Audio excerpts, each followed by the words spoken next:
Suite aux résultats obtenus lors de la campagne de novembre 2014, nous avons décidé de poursuivre nos travaux pour cette campagne de novembre 2015 dans 3 directions principales.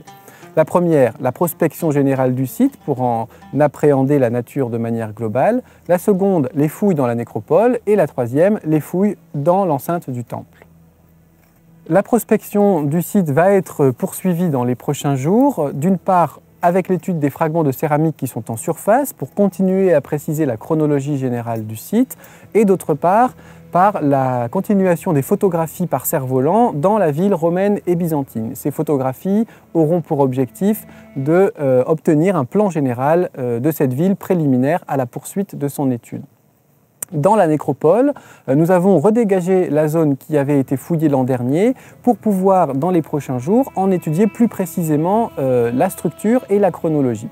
Les tombes ont été renettoyées pour en étudier les relations et une anthropologue s'est jointe à l'équipe pour pouvoir travailler sur les sépultures et sur les corps humains. Dans la zone du temple, suite au sondage ouvert l'an dernier sur l'enceinte extérieure, nous allons ouvrir un deuxième sondage à l'intérieur du temple pour en vérifier la fonction et la chronologie. Nous sommes ici sur un nouveau secteur qui vient d'être ouvert lors de cette campagne, à l'intérieur de ce que nous pensons être le temple d'Hathor de Mefkatl. Pour cela, nous avons été guidés par l'image obtenue par la géophysique qui a montré l'an dernier la présence de murs à l'intérieur de ce temple. Nous avons donc ouvert ce sondage et nous avons pu mettre au jour un mur construit en briques crues avec des briques de larges modules et qui correspond soit à l'intérieur du temple, soit à un mur d'enceinte supplémentaire protégeant une structure encore à découvrir.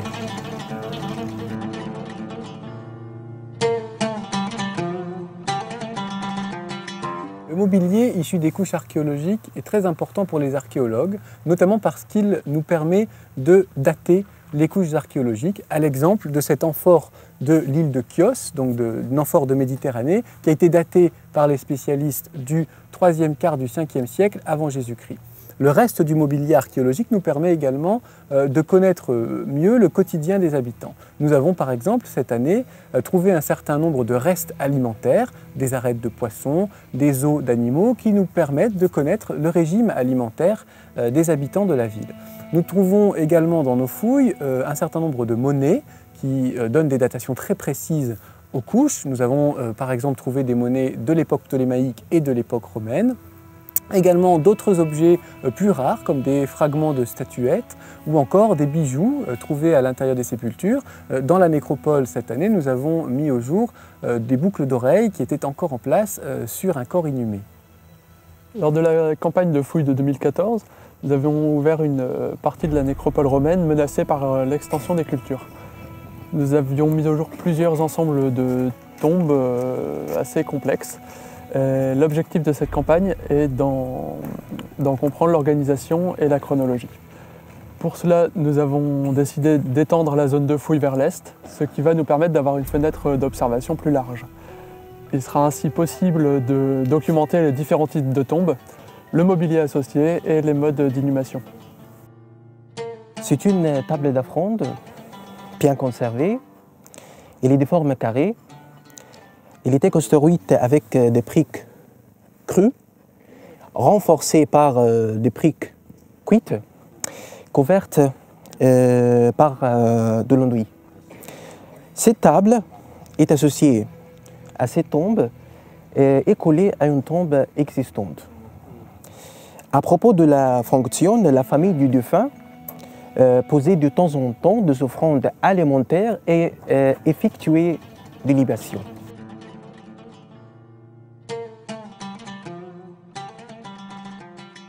Nous nous trouvons ici à l'est de la zone fouillée cette année, où nous avons dégagé un ensemble assez cohérent de tombes dont nous voulons comprendre l'évolution.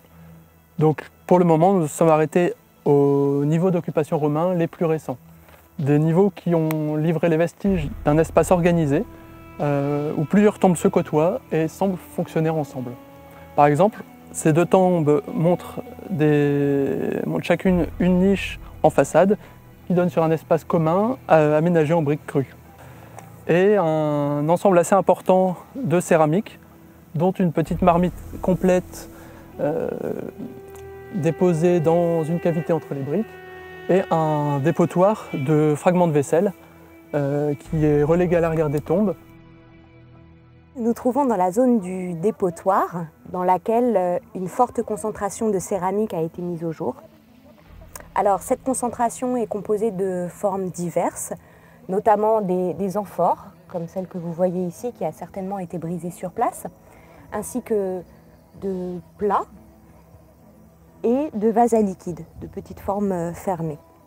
Alors, l'ensemble de ces récipients était certainement lié au culte des morts qui était réalisé dans la nécropole. Donc en effet, des offrandes alimentaires ou liquides étaient déposées devant les sépultures et parfois brûlées. On remarque par ailleurs une petite concentration de charbon ici, ainsi qu'une pomme de pin à proximité des céramiques.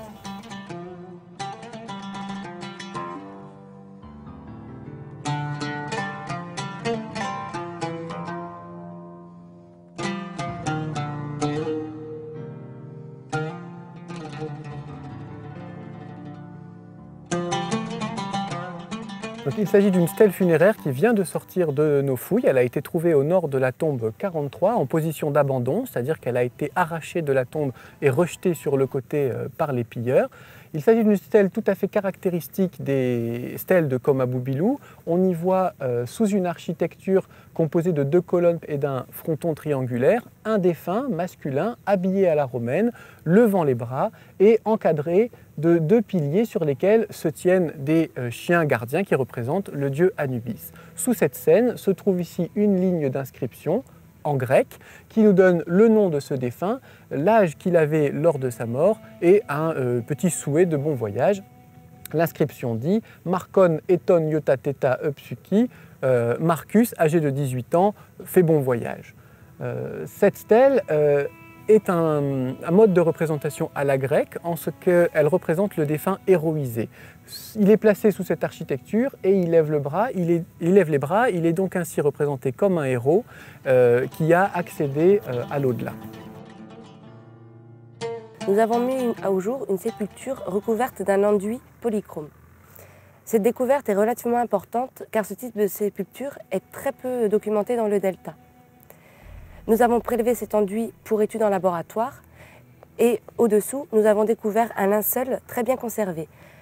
Plusieurs couches de tissu étaient encore visibles. Cet individu est sur le dos, les membres supérieurs en extension le long du corps et les mains au niveau du bassin. Les membres inférieurs sont également en extension et le pied présente un effet de paroi qui suggère soit qu'il était en appui contre la limite de fosse, soit contre un contenant en matériaux périssables.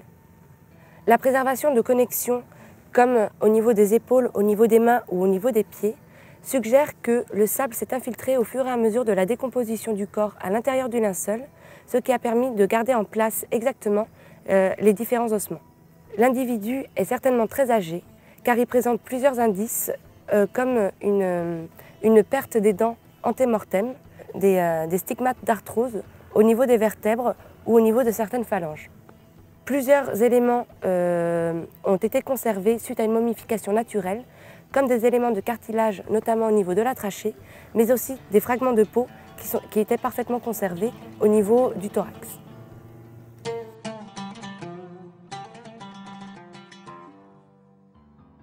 La campagne de novembre 2015 arrive maintenant à son terme et nos résultats nous permettent de connaître de mieux en mieux le site de Koma-Boubilou. La prospection générale de surface et l'étude de la céramique nous donnent une image toujours plus précise de l'organisation générale du site et de sa chronologie. Dans la zone du temple, nous avons mis au jour un ensemble de structures en briques crues qui étaient assez inattendues, dont la fonction reste à préciser. La chronologie de ces structures, surtout, est un peu surprenante. Nous attendions des murs d'époque ptolémaïque et nous sommes tombés sur des couches plus anciennes qui remontent à l'époque perse. Il va nous falloir poursuivre la fouille de ce secteur lors des prochaines campagnes, en élargissant le sondage notamment, pour comprendre la fonction de ces espaces, leur chronologie précise et leur rapport avec le temple.